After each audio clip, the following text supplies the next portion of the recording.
On March 4th, 2004, Michael Dell proudly announced that he would be stepping down from his role as CEO and entering the first stages of retirement. He had grown Dell into a multi-deca-billion-dollar company that was synonymous with affordable computers around the world. And this success had made 2,700 employees into millionaires and gave Michael a personal net worth of $16 billion. But the next decade wasn't so easy for Dell. It was actually quite rough. A slew of Asian manufacturers with razor-thin profit margins would explode in popularity, like Asus, Acer, and Lenovo. And this trend would annihilate Dell's profit margins to the tune of 72%. Dell would post negative quarter after negative quarter, and their projections were simply even less hopeful. But while this was definitely a shame, this didn't really affect Michael financially. He was still worth roughly the same at $15 billion, and it seemed like a good time to de-risk.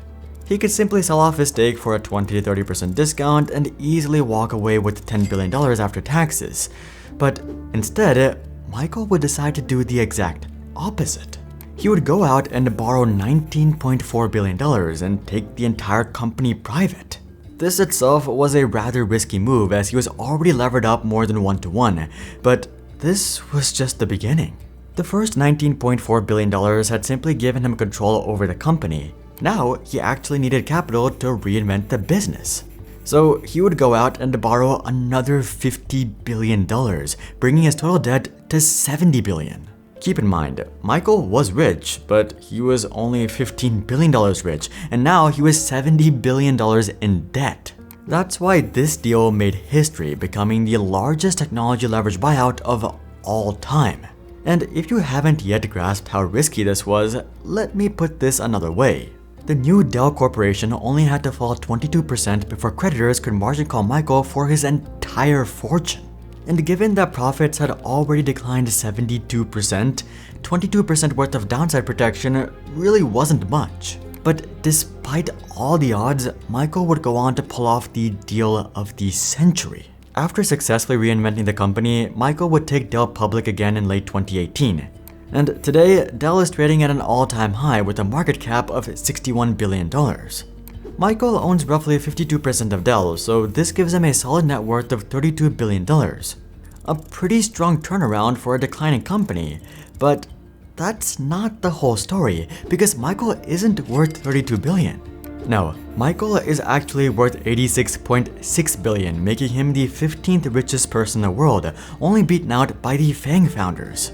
So not only was Michael able to turn around Dell, but he was able to de-link his fortune from Dell and grow it from $15 billion to $86 billion, all at the same time.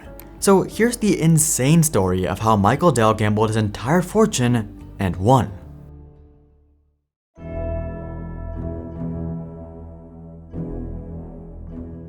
Taking a look back, the first challenge in Michael's comeback was actually taking Dell private. Just because Michael was willing to risk it all and pivot the company doesn't mean that creditors were jumping up and down to lend him $70 billion to do it. In fact, it was quite the opposite, as this would end up being one of the nastiest tech buyouts ever.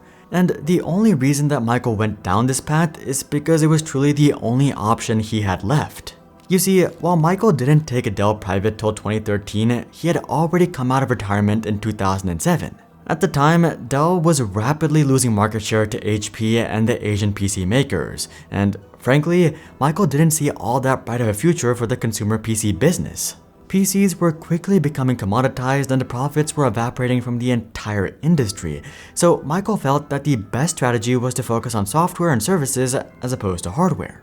As such, the first thing he did was go on a $10 billion buying spree in the late 2000s. This included acquisitions like Pro Systems for $3.9 billion in 2009, and this actually worked out surprisingly well. Within the next 5 years, Dell would turn a $10 billion investment into non-PC businesses into a $21 billion business. And they had a pretty good shot at continuing to grow this into a $30 to $40 billion business. But the market didn't care at all.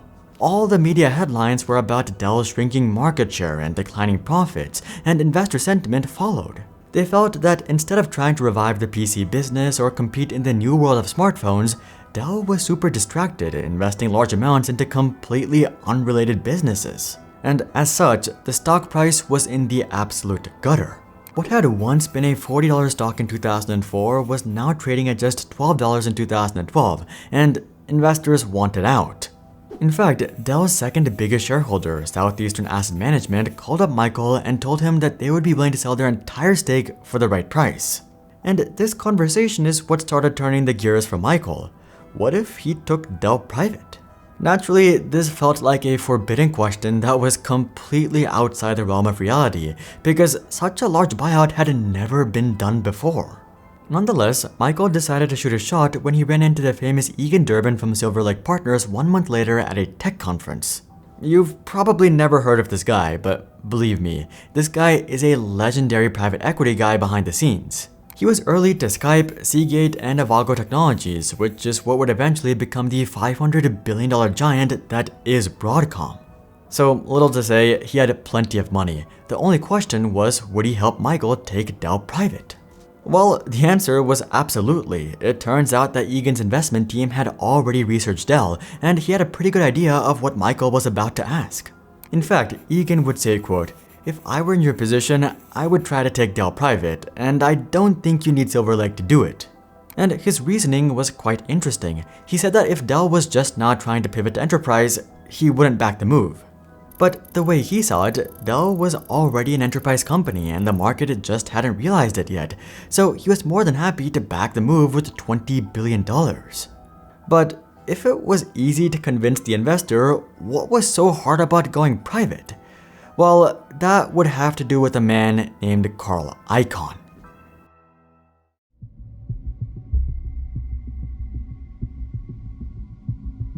If you're not familiar with Carl Icahn, he's a legendary corporator who's made tens of billions buying out beaten down companies and selling them for parts, and his next target was Dell.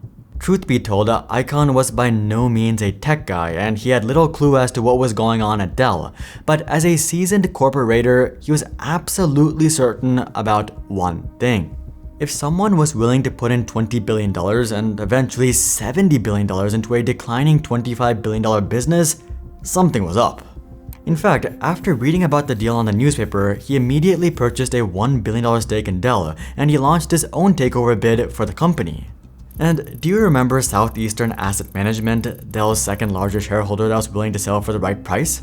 Well, Icahn would target them and give them an offer they couldn't refuse, and pretty soon, Icahn would become Dell's second largest shareholder, only behind Michael himself. And Icahn's message to investors was pretty clear. Whatever Michael was willing to pay to take Dell private, he was willing to pay more. Icahn even offered a $10 million sign-on bonus to a big tech executive who is speculated to be Compaq CEO Michael Capellas to replace Michael Dell. So, little to say, Icahn was pretty serious, and enterprise customers were starting to get spooked. In fact, some customers even had Michael sign a change of control provision, which basically meant that they could break their contracts and move elsewhere if there was a change in CEO. Fortunately for Michael, he would end up coming out on top in this poker match against Carl Icahn, though it cost him an extra $500 million. But eventually, on October 30th, 2013, Michael would finally take Dell private. Michael would hand out cupcakes to all of his employees to celebrate, but the real challenge had just begun. Dell was officially the largest company by revenue to go from public to private, meaning that they were now the world's largest startup, and that's exactly how Dell wanted it. With a staggering 75% stake in the new Dell, the only investor Michael had to answer to was himself, and now it was time to make the pivot of a lifetime. Michael's first order of business, however, was not to go all in on enterprise, but actually save the consumer PC business. You see, Michael knew that there was no profits left in selling PCs, unless you were Apple, and that's why he wanted to pivot to enterprise. But that didn't mean that he was willing to just kill off the consumer business. In fact, Michael knew exactly how to keep the consumer business relevant, but he could never do it as a public company. The secret was to simply slash margins to zero and switch to a build-to-inventory approach. This basically means that Dell doesn't actually build your laptop or PC until you order it online. This way, they're not burning any money on inventory. This move not only wiped out all of Dell's profits, but it actually made them a money-burning company. But with that being said, it also did allow Dell to compete against Asian manufacturers and keep their brand relevant within the consumer space. And now that Michael had successfully saved his original business, it was time to build a new business that could actually pay for everything.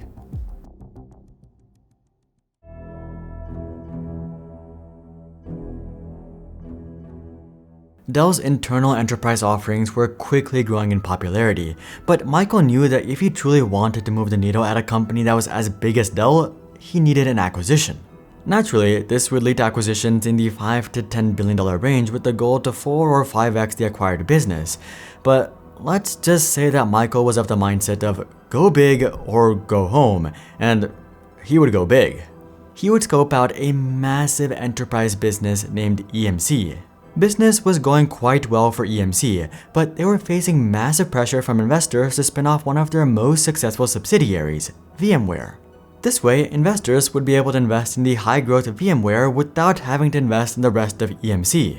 Naturally though, EMC didn't want to offload their best asset, and they were looking for someone to save them from these activist investors. Michael was very much interested in being that savior, but there was just one problem.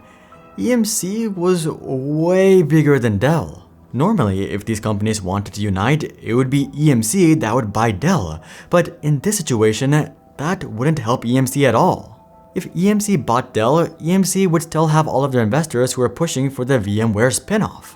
So the only way this would work is if Dell bought EMC and in the process bought out all of their investors. And given that investors were quite bullish on VMware, they weren't gonna sell EMC for a cheap price. The amount they wanted was $67 billion. This is the point in the story where any normal person would walk away, especially someone who has already levered up $20 billion. But you already know what happened. In late 2016, Michael would borrow $48.6 billion so that he could acquire the $67 billion behemoth that was EMC. Since then, both Dell and EMC have done well for themselves. They were able to regain profitability, survive the massive debt payments, and become a strong, profitable public company once again, whose stock has grown 6x over the past several years. This itself would have been an insane turnaround story, but as investors had pointed out, the real golden goose with EMC was VMware. If you're not familiar with VMware, they specialize in creating virtualization software. In a very watered-down description, their software basically allows each physical computer to run a bunch of smaller virtual computers. This technology is basically completely useless for you and me, but for cloud providers, this stuff is voodoo magic. It allows for greater efficiency, lower operating expenses, faster deployments, better performance, and far better availability. And I don't think I need to tell you that the cloud market has exploded over the past decade. As such, VMware has also naturally exploded. It's not clear how much Dell paid for VMware, but we do know that EMC only paid $635 million. Do you want to guess how much VMware is worth today? Well, just a few months ago, Broadcom acquired VMware for $69 billion. And by the time the deal closed, Broadcom stock had appreciated so much that the deal was now worth $92 billion. And it's estimated that $70 billion of this went to none other than Michael Dell and Silver Lake. And this was really the final chapter to Michael's decade-long gamble. Now, I should note that there is a massive controversy regarding how Broadcom is gonna ruin VMware, but that's a story for another video.